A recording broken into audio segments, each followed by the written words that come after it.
इतकं मोठं होर्डिंग पडल्यामुळे मोठ्या प्रमाणात लोक खाली दबले, लोकांना बाहेर काढलेलं आहे, काही लोकांवर उपचार चाललेले आहेत, काही डेथही या ठिकाणी झालेल्या आहेत.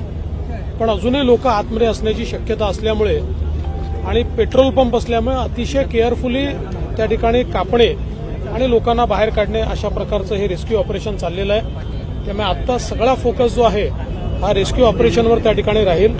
प्रत्येक व्यक्ती जो कोणी आत संभवित आहे अशा प्रत्येकाला बाहेर काढतपर्यंत हे रेस्क्यू ऑपरेशन या ठिकाणी चालवलं जाईल.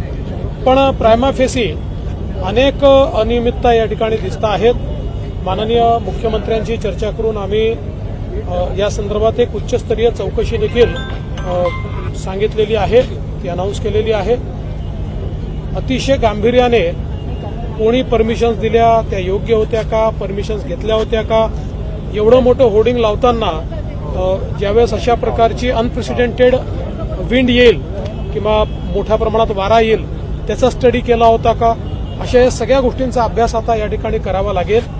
मला अशी देखील माहिती आहे की काही नोटिसेस देखील त्याला सर्व्ह झाल्या होत्या, मग त्याच्यावर का कारवाई झाली नाही, या सगळ्या गोष्टी आता या ठिकाणी पाहण्यात येतील आणि या सगळ्या गोष्टीचा अभ्यास करून आवश्यकता असेल तर सदोष मनुष्यवधाचा गुन्हा देखील या संदर्भात दाखल केला जाईल. कारण अशा प्रकारे लोकांचे जीव धोक्यात घालणं हे मला असं वाटतं की कुठेच खपवून घेतलं जाणार नाही.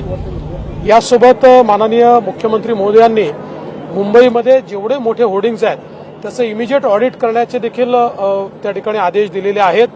कारण आत्ताच्या परिस्थितीमध्ये आपण पाहतोय की बेमोसमी वारे हे खूप मोठ्या प्रमाणात येत आहेत. अशा प्रकारचे वारे या दिवसांमध्ये कधी येत नव्हते, पण हे क्लायमेट चेंजमुळे आपल्याला ते वारे मोठ्या प्रमाणात पाहायला मिळत आहेत.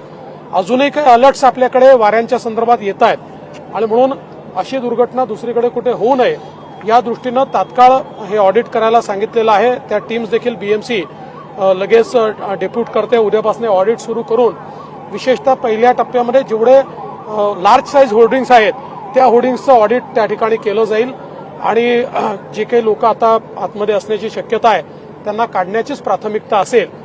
ज्या लोक मृत्युमुखी पडले, खरं म्हणजे त्यांचा जीव काही आपण परत देऊ शकत नाही, पण माननीय मुख्यमंत्र्यांनी त्यांच्या परिवाराला मदत देण्याची घोषणा त्या ठिकाणी केली आहे.